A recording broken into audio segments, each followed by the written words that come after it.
이전 강의 이어서 바로 시작하겠습니다. 저희가 애플 홈페이지를 바로 카피해 봤죠.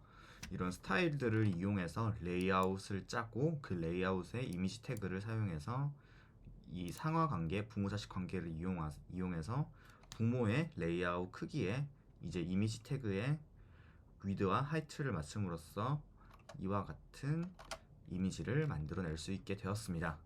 네. 앞서 말했듯이 홈페이지의 거의 대부분 빨은 이미지 빨이라고 말씀드렸죠. 이미지가 잘 들어가면 이제 단순한 코딩 없이 단순한 이미지 삽입만으로도 충분한 퀄리티를 낼 수 있습니다. 지금 여기 개발자 도구를 통해서 열어보면 네, 이처럼 어느 정도 그리드 같은 게 지금 마우스 오버에 따라 변하는 걸 볼 수 있죠. 물론 요 같은 경우에는 그냥 이미지를 생으로 넣은 거예요. 그래서 이제 이런 반응형이라든지 그런 것들 전혀 고려가 안 돼 있고 이제 그냥 이런 식으로 레이아웃을 짜고 정급하면 이런 식으로 통 이미지를 넣어도 된다는 걸 보여주기 위해서 말씀드렸습니다. 그리고 제가 저번 강의 끝날 때 말씀드린 것처럼 중복되는 코드들 있죠. 네. 모든 프로그래밍들은 중복되고 반복되고 좀 더 효율적으로 프로그래밍 하는 걸 원칙으로 합니다. 그 편이 사람들이 원하기 때문이죠. 사람들이 코딩할 때 습관적으로 그렇게 하기 마련이고. 그러면 우리는 이번에 이 중복되는 코드들을 한번 없애볼 겁니다. 지금 여기 제가 저번 시간에 일러스트레이터로 레이아웃을 짠 게 있죠. 지금까지 크게 세 가지 종류로 나눠봤죠. 여기 있는 파란색의 메인 큰 영역과 이제 주황색의 그리드 영역, 그리고 검정색의 이제 헤더 영역, 이런 식으로 나눠봤습니다. 여기서 쓰여지는 코드들은 지금 똑같죠. 이제 헤더 영역은 width 100%, height 50픽셀. 이제 메인 컨텐츠 영역은 width 100%, height 500픽셀. 이제 그리드는 width 48%, height 400픽셀. 디스플레이 인라인 블록 이런 식으로 되어 있습니다. 이제 부터도 똑같죠. 이렇게 중복되는 코드들을 우리가 하나로 합칠 수 있어요. 조금 더 부연 설명을 한번 해볼게요. 자, 우리가 예를 들면 티셔츠를 하나 고릅니다. 티셔츠를 하나 그려볼게요. 자, 우리가 이런 티셔츠를 그렸을 때 이 티셔츠에 대해서 설명을 하잖아요. 이제 예를 들면 여러 가지 티셔츠를 있겠지만 예를 들면 이렇게 줄무늬가 있는 티셔츠도 있을 수도 있고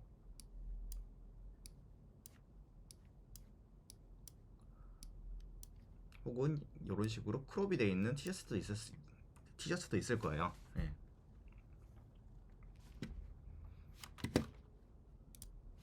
이런 식으로 티셔츠에 대한 설명을 하는데 예를 들면 우리가 이 티셔츠가 아주 여러 개 있어요. 지금 저희들이 많은 div를 이용해서 만든 것처럼 이 티셔츠에 여러 개가 있습니다. 그러면 우리가 이거 하나를 부를 때 줄무늬의 크롭인 티셔츠라고 바로 부를까요? 아니죠. 이제 티셔츠에는 제가 줄무늬와 크롭만 설명했지만 예를 들면 재질도 있을 거고 이제 브랜드도 있을 거고 수많은 기타 요소들이 있어요. 어떻게 보면 이것들이 우리가 지금 배운 스타일이죠. 그러면 우리가 요것들을 축약해서 부르기도 합니다. 어떤 식으로 부르자면 뭐 예를 들면 꼼데 가르송 티셔츠 이런 식으로 우리가 임의의 단어를 사용해서 축소해서 부르기도 해요. 아, 그러면 이렇게 우리가 공통적으로 약속한 명사를 하나 정의해 두면 우리가 요런 티셔츠를 그냥 부를 때도 그냥 꼼데 가르송 티셔츠라고 하면 모두의 머릿속에 똑같은 이미지가 떠오를 수 있을 거예요. 일종의 이제 옷에서 달려있는 태그 같은 거예요. 옷에 보면 우리가 여기 태그들 있죠? 뭐 면 몇 프로, 이제 뭐 손빨래 하세요, 뭐 요런 주의사항, 검정색, 줄무늬 등등등 요런 식으로 설명이 붙어있는 택들이 스타일이고, 그리고 요 스타일에 이름을 붙인 게 지금 우리가 꼼데 가르송 티셔츠라고 부른 겁니다. 이해가 되셨나요? 한마디로 우리가 공통적으로 약속한 일종의 명사라고 부르면 됩니다. 그러면 요 명사를 우리가 활용을 할 수 있어요. 자, 우리가 요 div를 불렀는데 우리가 보통 이제 헤더라고 많이 불렀죠.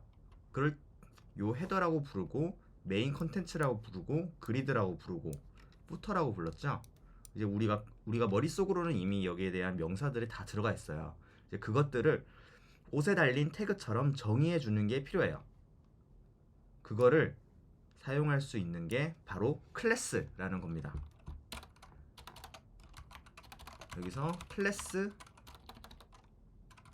헤더라고 정의를 합니다. 우리가 스타일도 어트리뷰트라고 배웠고 src도 어트리뷰트라고 배웠죠. 클래스 또한 어트리뷰트입니다. 자, 그러면 여기 있는 이 클래스라고 정의된 헤더라고 정의된 클래스를 어떻게 중복되는 코드를 없앨 수 있게 사용하느냐, 그것들을 지금부터 볼 건데요. 요 클래스들은 스타일을 담을 수 있어요. 요거는 그대로 한번 따라 쳐볼게요. 역시 스타일 태그 열고 스타일 태그를 닫습니다. 자, 그럼 여기 있는 클래스를 호출해야죠. 우리가 항상 뭐 주변에 사람 부를 때 뭐 누구누구 씨처럼 명확한 이름을 불러줘야 그 사람이 반응하는 것처럼 여기서 점 헤더라고 합니다. 자, 이것도 스타일, 이 짙은 푸른색은 스타일 태그라고 했죠. 스타일 태그가 열리고 스타일 태그가 닫히고 그 사이에 헤더라는 클래스를 부르기 위해서 앞에 점을 붙인 거죠. 점 헤더는 이제 여기 있던 스타일들을 그대로 가져옵니다. 지금 백그라운드 컬러는 이미지에 덮여가지고 무의미해졌으니까 여기 위드와 하이트만 가져와 볼게요. 위드 100%, 하이트 50픽셀. 그리고 여기 있던 두 번째 작은 헤더도 없애버리고 클래스 헤더 이런 식으로 저장을 합니다. 지금 앞서 있는 코드랑 비교해 보면 클래스 헤더가 있고 지금 뮤테이 스타일이 기본적으로 적용되어 있었는데 중복되는 위드 100%, 하이트 50픽셀을 그냥 하나의 헤더라는 클래스에 넣고 그 헤더를 각각의 div에서 클래스라는 어트리뷰트로 호출함으로써 좀 더 짧게 쓸 수 있죠. 자, 그러면 여기서 바로 새로 고침을 해볼게요. 자, 그럼 일단 왼쪽에 있는 화면은 변한 게 없죠. 근데 지금 오른쪽에는 여기 헤더라고 들어가 있죠. 클래스 헤더라고 들어가 있고 여기 있는 div를 클릭을 하면 여기에 헤더라는 클래스 점은 클래스라는 뜻이에요. 헤더라는 클래스의 위드는 100%, 하이트는 50픽셀 이런 식으로 정의가 되어 있죠. 다른 거는 이제 div 태그에 바로 스타일이라는 어트리뷰트를 해서 적용한 거는 여기 엘리먼트 점 스타일에 위드, 하이트, 백그라운드까지 들어가 있지만 여기 헤더라는 클래스를 적용한 거는 엘리먼트 스타일이 아닌 하단에 점 헤더라는 탭이 생기면서 위드 100%, 하이트 50픽셀이 적용이 되었어요. 자, 그럼 요것도 다른 걸로 한번 해볼까요? 자, 일단 그 다음에 우리가 메인 컨텐츠라고 불렀던 걸 한번 정리를 해볼게요. 점 메인은 자, 그대로 한번 위드 100%, 하이트 50픽셀 여기 있는 콜론, 세미콜론 그 문법에 주의해 주시고 자, 이것도 백그라운드 컬러는 지우고 클래스 메인으로 정의를 합니다. 뭐 어떻게 보면 성경이라고 하기 그런데 약간 뭐 빛이 있으라 하였더니 빛이 있었다 약간 그런 말처럼 우리가 일일이 하나하나 다 정의를 해줘야 됩니다. 자, 일단 여기 메인 3개의 중복된 스타일 요소들은 하나의 클래스로 잡아줬고 이제 그리드로 잡아볼게요. 그래서 점 그리드 위드 48픽셀, 하이트 400픽셀 그리고 디스플레이 인라인 블록으로 만들어줍니다. 이것도 보기 좋게 정리를 하고 자, 이것도 왼쪽 오른쪽 똑같은 파일이지만 왼쪽 오른쪽 해서 나눠볼게요.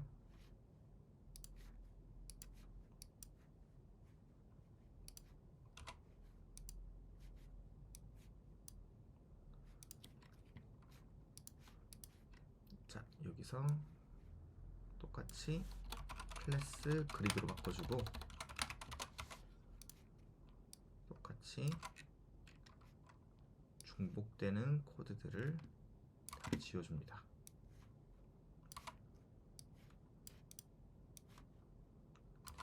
지우고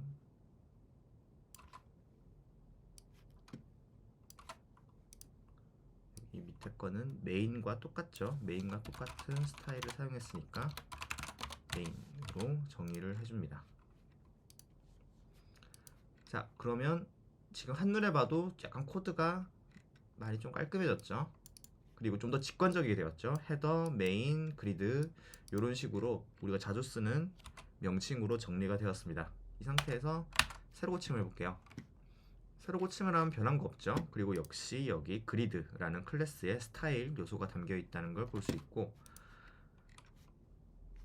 그리고 여기서 우리가 좀 더 찾아보자면 또 중복되는 거 있죠. 중복되는 걸 또 지울 수 있어요. 지금 모든 이미지에 적용이 되어 있는 위드 100%, 하이트 100%죠. 이것도 똑같이 한번 클래스를 한번 적용해서 해보겠습니다. 이미지라는 클래스는 가로 100%, 하이트 세로 100%를 담고 있다. 여기서 클래스 이미지 바꿔주고 클래스 이미지 다 바꿔줍니다.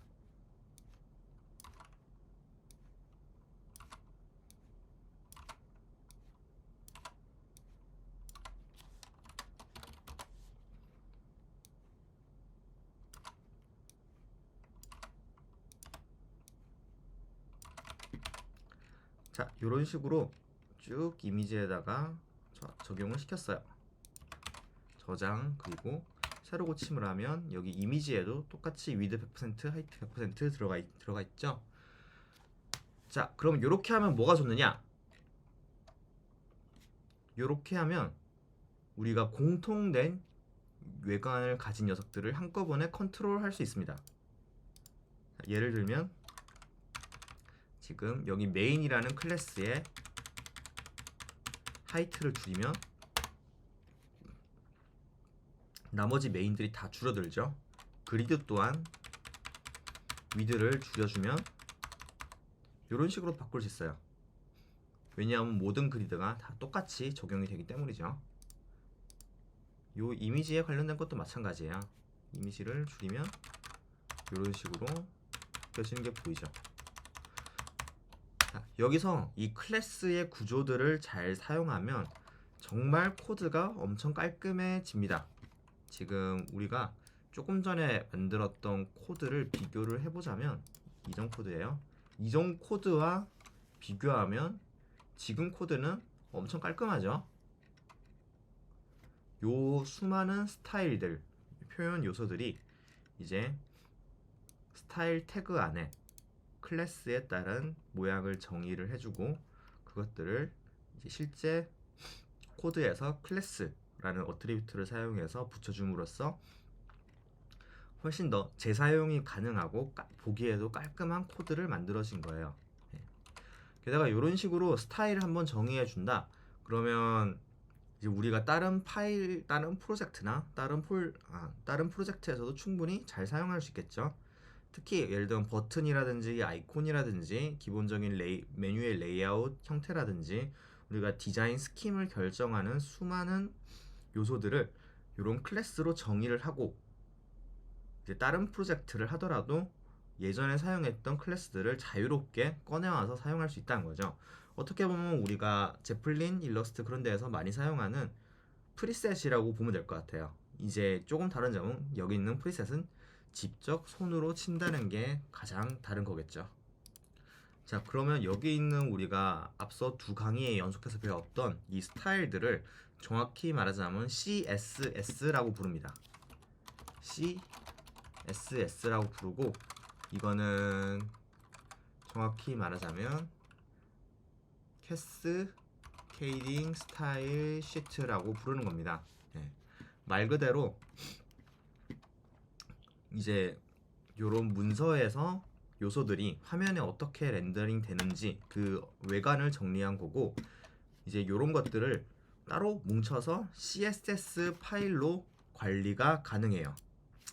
자, 제가 말했듯이 이 모든 프로그램의 과정은 모든 중복되는 걸 없애고 가독성을 높이고 최대한 편하게 만든다고 했죠.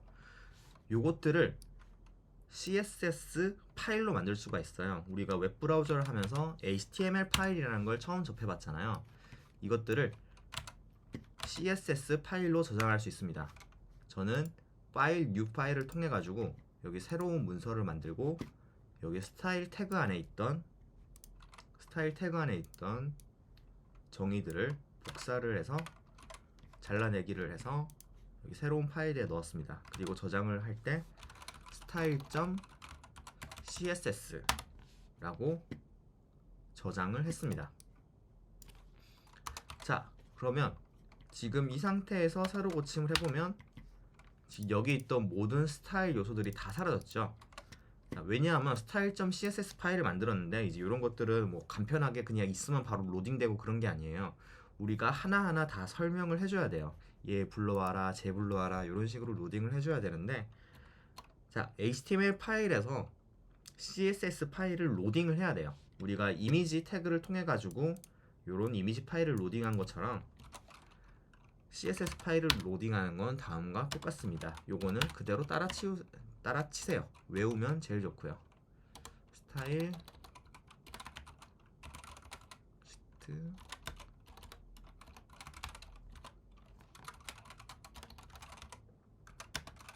여기서 href는 경로를 의미합니다. style.css. 자, 요런 식으로 최상단에 style.css를 로딩한다 라고 정의를 할 수 있겠죠.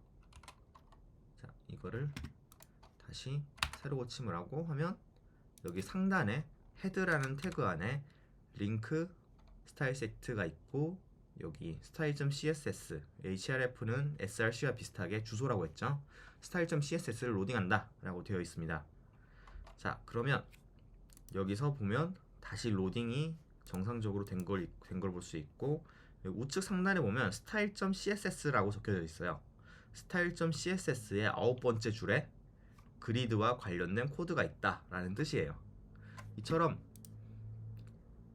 여기 프로그래밍을 하면서 나오는 언어는 그렇게 어렵지 않아요. 그냥 그대로 단어 위주의 설명이 많기 때문에 그 단어를 검색해보고 어림짐작해서 많이 추측해보고 빨리 실패하는 게 프로그래밍을 빨리 배우는 지름길입니다. 자, style.css라는 파일을 만들었죠. 그러면 여기서 우리가 상상을 한번 해볼게요.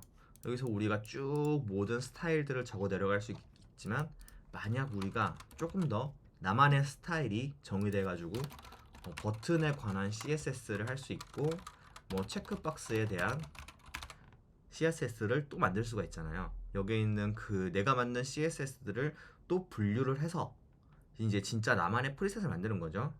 이제 프리셋도 무슨 아이폰용 프리셋 있고 갤럭시용 프리셋 있고 데스크탑용 프리셋 있고 이런 것처럼 여러분들이 상상하는 거를 그대로 어떻게 보면 하나의 디자인 라이브러리를 만드는 거죠. 이런 식으로 파일이 가능하다는 거를 알려드리고 싶었습니다.